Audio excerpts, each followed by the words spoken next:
तक कंप्लीट हो गया है ना। और अपनी एक बात थी कि असाइनमेंट क्या नोट्स की बात कर रहे थे पहले, कि जो फर्स्ट चैप्टर का नोट्स है वो सभी बच्चों के अभी तक आए नहीं है मेरे पास।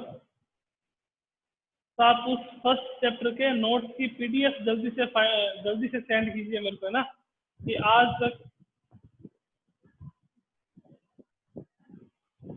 तक आपके नोट्स की जो पीडीएफ है फर्स्ट चैप्टर की, वो आप मेरे को मेरे व्हाट्सएप नंबर पे सेंड कर दीजिए, ठीक है ना, ताकि मैं उसको चेक कर दूं कि आपके नोट्स कंप्लीट हैं या नहीं।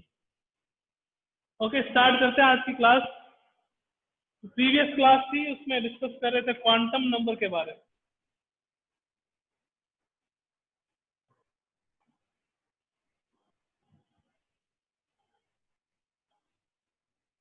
quantum number. In previous class, we were discussed about the quantum numbers. So what are the quantum numbers and what are the types of quantum numbers? Quantum number के बारे में मैंने आपको बताया था that numbers which are required for the exact position of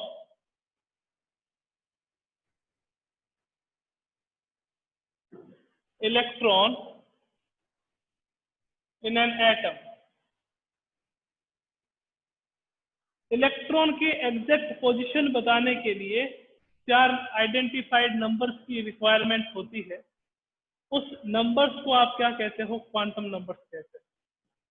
4 numbers are required to describe or to determine the exact position of the electron in an atom known as quantum number. इसको आप क्या कहते हो? Quantum number कहते हैं। कि sir exact position का क्या मीनिंग है? तो अभी तक जो अपन ने पढ़ा है उसके अकॉर्डिंग एटम है, एटम के अंदर आपके पास शेल है, उस शेल में इलेक्ट्रॉन क्या करते हैं? रिवॉल्व करते हैं। न्यूक्लियस के चारों ओर इलेक्ट्रॉन क्या करते रहते हैं? रिवॉल्व करते हैं। ये अभी तक का टॉपिक था बोर कंसेप्ट के अकॉर्डिंग। अब एक्चुअल में शेल के अंदर क्या प्रेजेंट होते हैं, सब शेल के अंदर क्या प्रेजेंट होते हैं, और ऑर्बिटल्स के अंदर क्या प्रेजेंट होते हैं, तो वो बताती है exact position of electron in any atom. कि अगर मैं बात करूं तो मैंने आपको बताया कि एटम है, एटम के अंदर आपके पास क्या प्रेजेंट होती है? शेल। शेल के अंदर आपके पास क्या रहते हैं? सब शेल।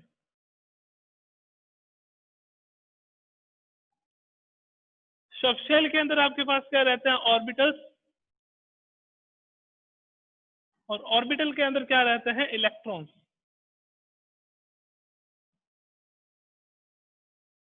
ऑर्बिटल के अंदर क्या रहते हैं? इलेक्ट्रॉन। तो एटम के अंदर होती है शेल। तो अभी तक का जो कंसेप्ट था उसके according electrons are revolve around the nucleus in a shell. Shell के अंदर क्या प्रेजेंट होती है? सब शेल। सब शेल में क्या होते हैं? ऑर्बिटल। और ऑर्बिटल्स में क्या होते हैं? इलेक्ट्रॉन। अब मैं बात करूं शेल की, तो शेल को जो क्वांटम नंबर डिफाइन करती है उस क्वांटम नंबर को आप कहते हो प्रिंसिपल क्वांटम नंबर।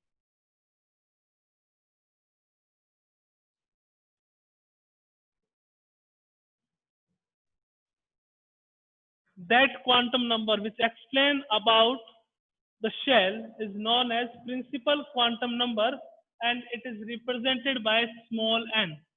इसको आप क्या करते हो? स्मॉल n से रिप्रेजेंट करते हो। सेकंड आपके पास क्या आता है? सबशेल। सबशेल क्या होती है? What is subshell?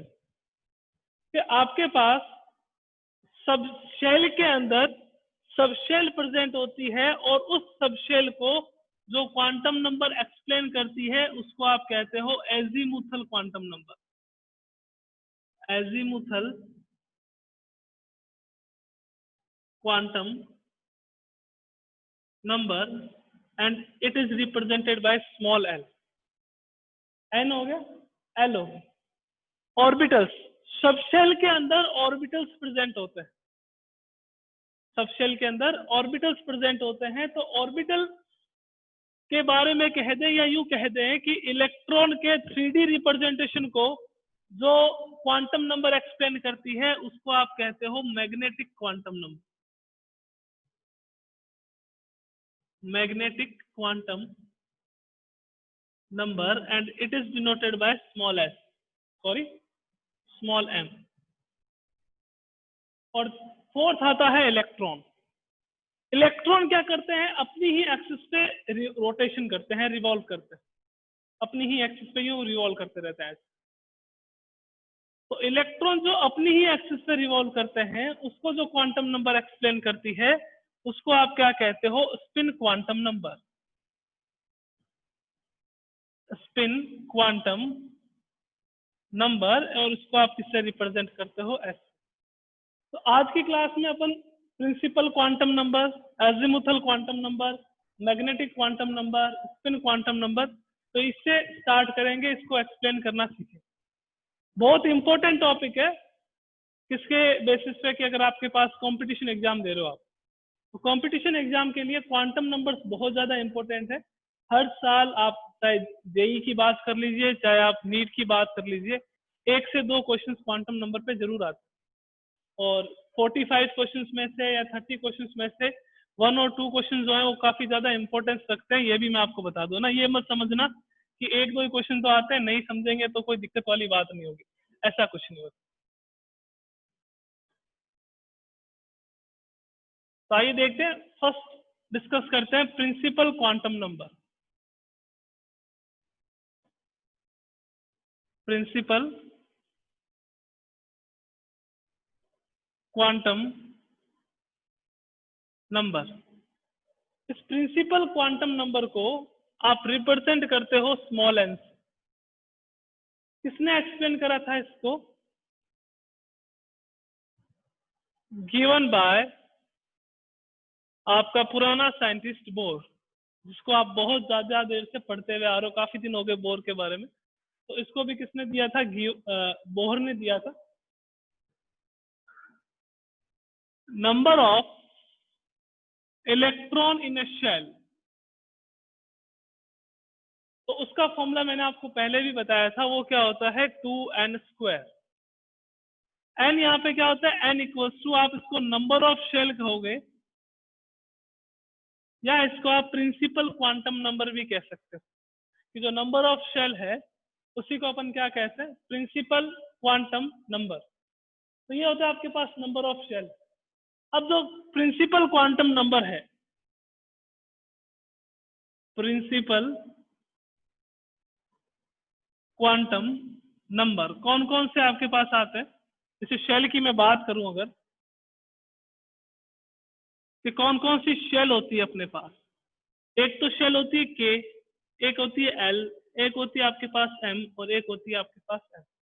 के, एल, एम, एन आगे भी चलती रहती है, ओ, पी, क्यू, पर अपना जो सिलेबस है या अपने जितने भी एलिमेंट्स नॉन है उसमें अपन के, एल, एम, एन तक ही ज्यादातर पढ़ते हैं। तो के, एल, एम, एन। अब इनके लिए एन की वैल्यू क्या होगी, वैल्यू ऑफ एन।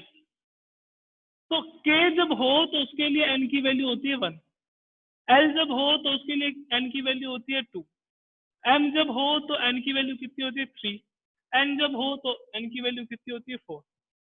तो ये तो शेल है, के शेल। जैसे ये आपके पास न्यूक्लियस है, ये फर्स्ट शेल, ये सेकंड शेल। तो इस शेल को आप कौन सी शेल कहोगे, के। इस शेल को कौन सी शेल कहोगे, एल। नेक्स्ट अगर आ जाएगी तो वो आपके पास कौन सी होगी, एम। फिर नेक्स्ट आ जाएगी तो कौन सी हो जाएगी आपके पास, एन। तो एन की वैल्यू क्या रहेगी, ये फर्स्ट शेल, ये सेकंड शेल, तो फर्स्ट, सेकंड, थर्ड, फोर्थ। अब आपको कहे कि नंबर ऑफ इलेक्ट्रॉन्स कैलकुलेट कीजिए हर एक शेल में। Number of electrons, number of electron की बात करूं तो अपन फॉर्मूला अप्लाई करेंगे 2n² वाला। तो 2 इंटू 1 का स्क्वायर कितना हो जाएगा, 2। 2 इंटू 2 का स्क्वायर कितना हो जाएगा, 8। 2 इंटू 3 का स्क्वायर कितना हो जाएगा, 18। 2 इंटू 4 का स्क्वायर कितना हो जाएगा आपके पास, 32। तो number of electron, first shell में कितने इलेक्ट्रॉन्स रहते हैं, 2। सेकंड शेल में कितने इलेक्ट्रॉन रहते हैं, 8। थर्ड शेल में कितने इलेक्ट्रॉन्स रहते हैं, 18। फोर्थ शेल में कितने इलेक्ट्रॉन रहते हैं, 32। तो नंबर ऑफ इलेक्ट्रॉन्स जो है वो कौन बताता है, प्रिंसिपल क्वांटम नंबर, जिसको किसने दिया था, बोर ने दिया था। और उसके साथ साथ क्या बताता है देखिएगा, उसके साथ ये एक्सप्लेन करता है energy of a shell. Energy of a shell, किसी भी शेल की एनर्जी के बारे में भी बताता है कि किस शेल की एनर्जी कितनी ज्यादा हो। एनर्जी का फॉर्मूला पढ़ा था आपने कि energy equals to -13.6 into Z square upon आपके पास क्या हो गया एन स्क्वायर, ये एनर्जी का फॉर्मूला। उसके साथ साथ में साइज ऑफ सेल को भी एक्सप्लेन करता है, साइज ऑफ शेल। उसके लिए आपने फॉर्मूला पढ़ा था R equals to 0.529 into 10⁻⁻10 multiply by N square upon Z. तो किसी भी शेल में कितने इलेक्ट्रॉन होते हैं, किसी भी शेल की एनर्जी कितनी होती है, किसी भी शेल का साइज कितना होता है, वो सारा का सारा प्रिंसिपल क्वांटम नंबर डिस्क्राइब करती है या प्रिंसिपल क्वांटम नंबर उन सब चीजों को एक्सप्लेन करती है। आपके पास क्वेश्चन आ जाए कि शेल के बारे में कौन सी क्वांटम नंबर जो है वो एक्सप्लेन करती है शेल को, तो वो कौन सी करेगी, प्रिंसिपल क्वांटम नंबर। आपके पास आ जाए कि एनर्जी ऑफ शेल को कौन डिस्क्राइब करती है, तो वो भी प्रिंसिपल क्वांटम नंबर। आपके पास आ जाए कि साइज ऑफ शेल को कौन सी क्वांटम नंबर डिस्क्राइब करती है, तो भी वो आपके पास कौन सी होगी, प्रिंसिपल क्वांटम नंबर। तो एनर्जी ऑफ ए शेल उसको भी आपके पास ये बताता है, साइज ऑफ ए शेल इसको भी ये बताता है। अब देखेगा कि जैसे जैसे नंबर ऑफ शेल इंक्रीज होती जाती, जैसे जैसे नंबर ऑफ शेल यानी कि एन की वैल्यू जैसे जैसे इंक्रीज होगी, वैसे वैसे एनर्जी की वैल्यू भी क्या होगी, इंक्रीज होगी। जैसे जैसे नंबर ऑफ शेल इंक्रीज होती है, वैसे वैसे एनर्जी की वैल्यू भी क्या हो जाती है, इंक्रीज हो जाती है। कि सर कैसे, नंबर ऑफ शेल और एनर्जी तो एक दूसरे के रेसिप्रोकल है, और अगर ये एक दूसरे के रेसिप्रोकल है तो अगर नंबर ऑफ शेल ज्यादा हो रही है तो एनर्जी क्या होनी चाहिए, कम। बट इसके आगे साइन कौन सा है, माइनस का, कि अगर अपन इसको लिखते हैं energy is directly proportional to the -1/n²। Energy is directly proportional to the -1/n²। ये एक दूसरे के रेसिप्रोकल है, माइनस का साइन नहीं होता तो नंबर ऑफ शेल इंक्रीज होती तो एनर्जी क्या हो जाती, डिक्रीज। अगर यहाँ माइनस का साइन नहीं होता तो नंबर ऑफ शेल अगर आप इंक्रीज करते तो एनर्जी क्या हो जाती, आपके पास डिक्रीज हो जाती। यहाँ पे energy is directly proportional to the -1/n²। तो इस माइनस सिंबल के कारण से जैसे जैसे आप नंबर ऑफ शेल इंक्रीज करोगे, एनर्जी की वैल्यू भी क्या होगी, इंक्रीज होगी। यानी कि मैं अगर बात करूं कि ये आपके पास न्यूक्लियस, ये फर्स्ट शेल, ये सेकंड शेल, ये थर्ड शेल, ये फोर्थ शेल, तो इसकी एनर्जी मिनिमम रहती है। फर्स्ट शेल की एनर्जी क्या रहती है, मिनिमम। तो एनर्जी मिनिमम रहती है, यानी कि यहाँ पे जो इलेक्ट्रॉन प्रेजेंट होगा उसकी स्टेबिलिटी भी क्या होगी, ज्यादा होगी। इसकी स्टेबिलिटी भी क्या होगी, ज्यादा। तो जैसे जैसे अगर आप नंबर ऑफ शेल इंक्रीज करते जाओगे, ये फर्स्ट शेल, ये सेकंड शेल, ये थर्ड शेल, ये fourth shell, number of shell जैसे जैसे इंक्रीज करोगे वैसे वैसे एनर्जी की वैल्यू भी क्या होगी, इंक्रीज होगी। ओके, तो नंबर आपके पास इसका नंबर ऑफ शेल मिनिमम है, तो नंबर ऑफ शेल मिनिमम होने के कारण से इसकी स्टेबिलिटी, इसकी एनर्जी सबसे कम होगी और स्टेबिलिटी क्या होगी, सबसे ज्यादा होगी। तो एनर्जी को डिस्क्राइब कौन करता है, principal quantum number.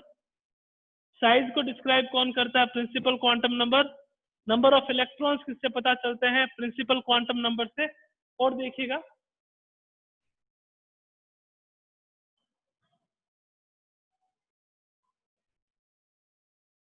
Number of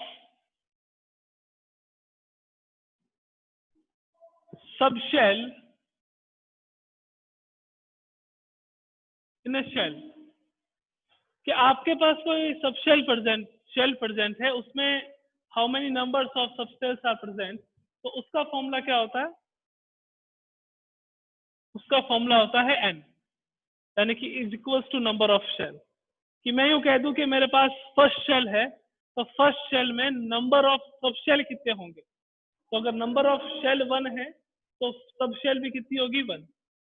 मैं आपको कह दूं कि मेरे पास सेकंड शेल है, सेकंड शेल में नंबर ऑफ सब शेल कितनी होगी, तो वो होगी 2।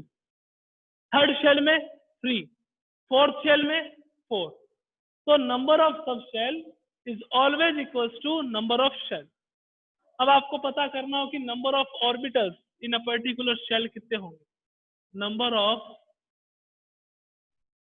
ऑर्बिटल्स इन अ शेल, तो वो ऑलवेज होते हैं 2n स्क्वायर, सॉरी वो ऑलवेज होते हैं n स्क्वायर के इक्वल। और नंबर ऑफ इलेक्ट्रॉन मैंने आपको बताया था कि number of electron in a shell वो कितने होते हैं 2n स्क्वायर। कि जैसे मैं सेकंड शेल की बात करूं, सेकंड शेल की, शेल कौन सी है सेकंड, तो सब शेल भी उसमें कितनी होगी 2, सब शेल 2। ऑर्बिटल उसमें कितने होंगे, ऑर्बिटल वो आपके होंगे n स्क्वायर, यानी कि 2 का स्क्वायर कितना हो जाएगा आपके पास 4 ऑर्बिटल्स होंगे। इलेक्ट्रॉन्स की बात करूं, नंबर ऑफ इलेक्ट्रॉन्स वो कितने होंगे 2n स्क्वायर, 2 इंटू 2 का स्क्वायर कितने हो गए आपके पास 8। यानी कि अगर सेकंड शेल है तो उसमें सब शेल कितनी होगी 2, ऑर्बिटल कितने होंगे 4, because number of orbital equals to होता है n स्क्वायर। n की वैल्यू पुट करनी है 1 2 3 4 5 6, अपने पास सेकंड है तो 2 का स्क्वायर कितना हो जाएगा 4। Number of electrons 2n square, 2 into 2 square कितना हो गया, नंबर ऑफ इलेक्ट्रॉन आपके पास 8 हो गया। तो ये थे आपके पास प्रिंसिपल क्वांटम नंबर, जो भी अभी एक्सप्लेन करा है प्रिंसिपल क्वांटम नंबर के बारे में। ये भी आपको अच्छे से सारा समझ आया होगा कि क्या होता है प्रिंसिपल क्वांटम नंबर, किसने दिया था, बोर ने, क्या एक्सप्लेन करती है, ये सेल के बारे में, सेल की साइज के बारे में, सेल के एनर्जी के बारे में, शेल में कितने इलेक्ट्रॉन्स होते हैं उसको एक्सप्लेन करती है। इसको रिप्रेजेंट करते हैं स्मॉल एन से, और अलग अलग सेल को डेजिग्नेट करते हैं के एल एम एन ओ, जिसके लिए प्रिंसिपल क्वांटम नंबर की वैल्यू कितनी हो जाती है 1 2 3 4 5। नंबर ऑफ इलेक्ट्रॉन्स कैलकुलेट करने हो तो 2n square, number of orbitals calculate करने हो n square, number of sub shell calculate करनी हो तो वो आपके पास n के इक्वल होता है। एनर्जी ऑफ सेल मैंने आपको बताया कि एनर्जी जो है -1/n स्क्वायर के डायरेक्टली प्रोपोर्शनल होती है। 1/n स्क्वायर बोलूंगा मतलब डायरेक्टली, इनवर्सली अगर बात करेंगे तो -n स्क्वायर के इनवर्सली प्रोपोर्शनल होती है। अगर मैं बात करूं रेडियस, तो radius is directly proportional to the n square. जैसे जैसे n की वैल्यू इंक्रीज करेंगे रेडियस भी क्या होगी, इंक्रीज होगी, है ना। दो पर्टिकुलर शेल आ जाए, आपको रेडियस पूछ ले तो r1/r2 इक्वल्स टू n1/n2 का क्या आ जाएगा, whole square.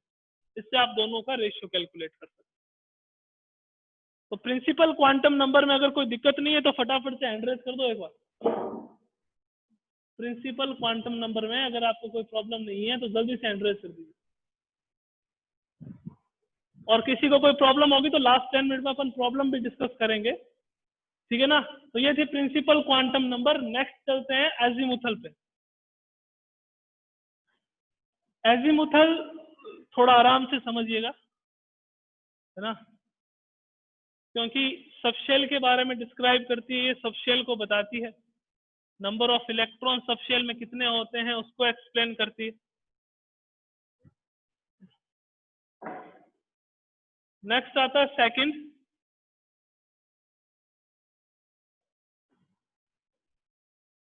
Azimuthal quantum number. Azimuthal quantum number को आप रिप्रेजेंट करते हो स्मॉल एस। किसने दिया था सर, ये भी बता दीजिए। वो तो बोर ने दिया था, ये किसने दिया था, सोमरफेल्ड ने, given by Sommerfeld.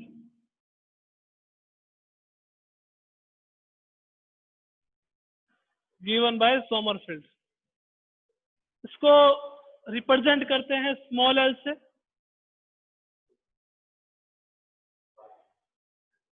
Recording of करके बात कर रहा हूं।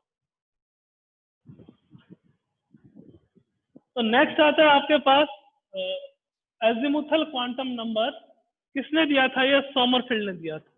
ये एक्सप्लेन करता है किसके बारे में, सब शेल के बारे में, अबाउट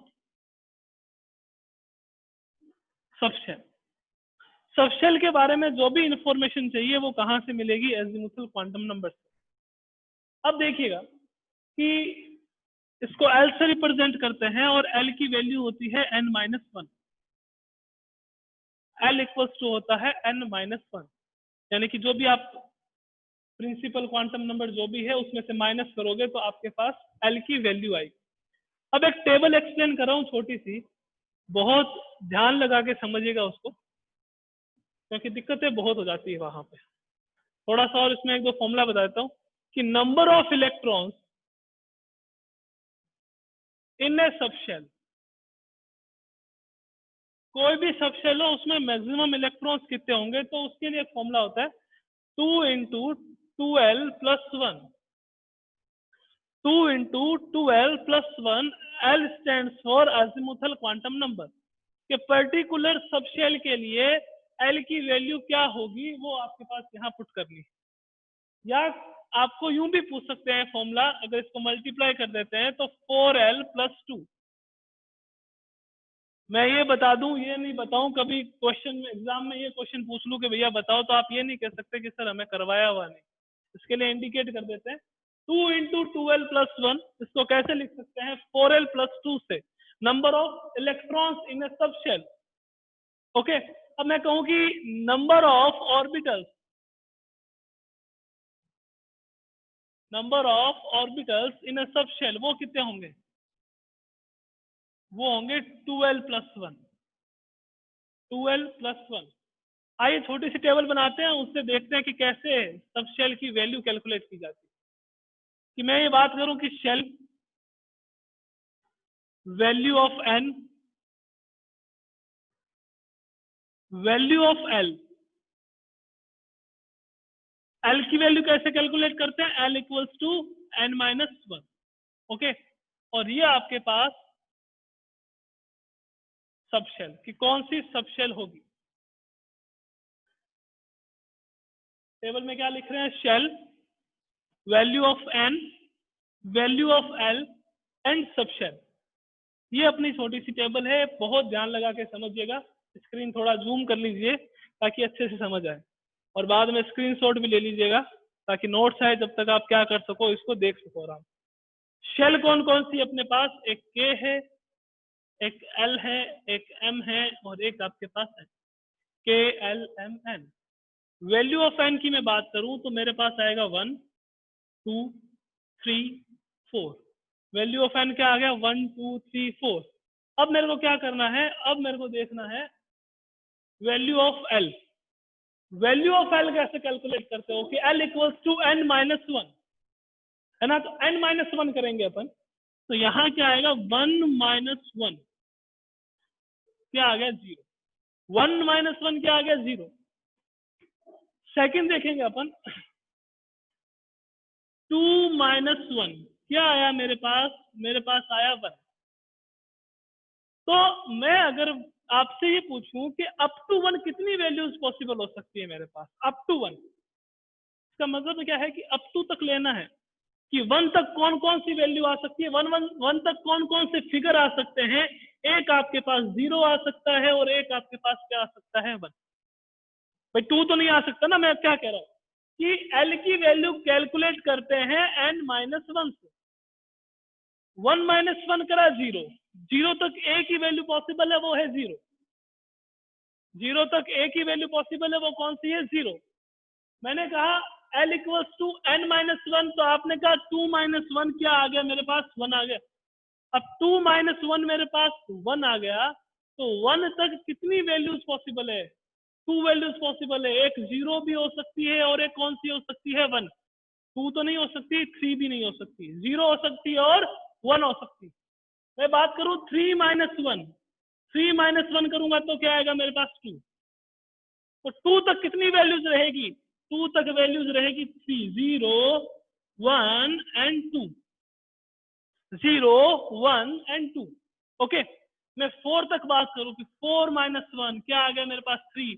अप टू 3 कितनी वैल्यूज पॉसिबल है, अप टू 3 मेरे पास 4 वैल्यू पॉसिबल है, एक 0, एक 1, एक 2, एक 3। साइड में लिख देते हैं ताकि कोई दिक्कत ना हो। कि जैसे n है, n के लिए वैल्यू को क्या रहेगी 4। आप कैलकुलेट करोगे l equals to n minus 1, तो 4 माइनस 1 देखोगे तो क्या आ जाएगा आपके पास 3। 3 तक कितनी वैल्यूज पॉसिबल है, एक 0, एक 1, एक 2 और एक 3। तो यहाँ पे आपके पास क्या आ जाएगा 1 0 1 2 3 अप टू तक लेना। जो भी आपके पास आंसर है माइनस करने के बाद जो भी आपके पास आंसर्स आते हैं उसमें अप टू तक वैल्यूज की पॉसिबिलिटीज देखनी है कि यहाँ पे 1 माइनस 1 करा तो क्या आया 0, 2 माइनस 1 करा तो क्या आया मेरे पास 1 आया। 1 तक कितनी वैल्यूज पॉसिबल है, 1 तक 2 वैल्यूज पॉसिबल है, एक आपके पास 0 और एक 1। यहाँ पे देखा 3 माइनस 1, 3 माइनस 1 कितना आया मेरे पास 2, 2 आया तो कितनी वैल्यूज पॉसिबल होगी 0, 1 एंड 2, 3 वैल्यूज पॉसिबल होगी। यहाँ पे n की वैल्यू कितनी आई 4, 4 में से 1 माइनस करोगे तो कितना आएगा 3, कितनी वैल्यूज पॉसिबल होगी 4, एक तो 0, एक 1, एक 2 और एक 3। मैंने कह दिया कि मेरे पास n की वैल्यू 10 है तो l की कितनी वैल्यूज रहेगी 9। स्टार्ट कहां से होगी 0, 1, 2, 3, 9 तक कितनी वैल्यूज रहेगी वो टोटल आ जाएगा 10। तो अपने को ये देखना है कि कितनी पॉसिबिलिटीज रहती है up to that figure which is obtain by the minus. क्या आपने माइनस करा उसके बाद में कितनी वैल्यूज पॉसिबल। तो अगर आपके पास L की वैल्यू 0 आए, गौर फरमाइएगा, L की वैल्यू अगर 0 आए तो L की वैल्यू 0 आती है तो सबशेल होती है S। L की वैल्यू अगर 0 आती है तो सबशेल कौन सी होगी आपके पास S। तो यहाँ पे क्या है 0, तो ये कौन सी सबशेल होगी S। 1 आती है तो सबशेल आपके पास होगी P, 1 आता है तो सबशेल कौन सी होगी P। 0 में S, 1 में P और 2 में आपके पास क्या आ जाएगा D।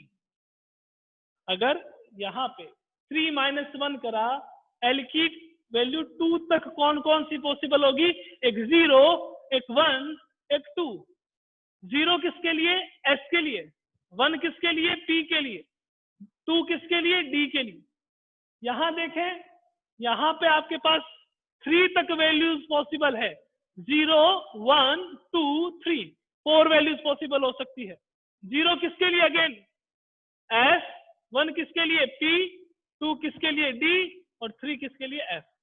तो अपने जो सिलेबस में पढ़ना है S, P, D, F, ये आपके क्या है सबशेल होती है S, P, D, F। अब मैंने कहा नंबर ऑफ इलेक्ट्रॉन्स कैलकुलेट करें में अगर अपन तो कैसे कैलकुलेट करेंगे। तो एक बार मैं वापस से ये एक्सप्लेन कर देता हूँ, फिर नंबर ऑफ इलेक्ट्रॉन्स पे चलेंगे। एजीमुथल क्वांटम नंबर, इसको रिप्रेजेंट करते हैं स्मॉल एल से। दी किसने थी, सोमरफेल्ड ने। किसके बारे में बताती है, सबशेल के बारे में बताती है कि सबशेल क्या होती है, सबशेल में कितने इलेक्ट्रॉन्स होते हैं, सबशेल में कितने ऑर्बिटल्स होते हैं। एल की वैल्यू कैलकुलेट करने का फॉर्मूला होता है n-1। शेल मैंने कहा KLMN, 4 सबशेल ली, सॉरी 4 शेल ली, उसकी वैल्यू 1, 2, 3, 4। अब मेरे पास जो माइनस करने के बाद जो भी फिगर आएगा वहां तक जो जो वैल्यूज पॉसिबल है वो देखना है। 1 माइनस 1 करेंगे तो क्या आएगा 0, 0 तक कितनी वैल्यूज पॉसिबल है, 1 ही पॉसिबल है, तो क्या लिख दिया मैंने 0। तो जब L की वैल्यू 0 हो तो सबशेल कौन सी रहेगी S। फिर आता है कि मैंने N की वैल्यू 2 ले रखी, तो 2 माइनस 1 करूंगा क्या आ जाएगा मेरे पास 1। तो 1 तक कितनी वैल्यूज पॉसिबल है, 1 तक कितनी वैल्यूज पॉसिबल है, 1 तक 2 वैल्यूज पॉसिबल है। कौन कौन सी, एक 0 और एक 1, एक 0 और एक कौन सी आ जाती है 1।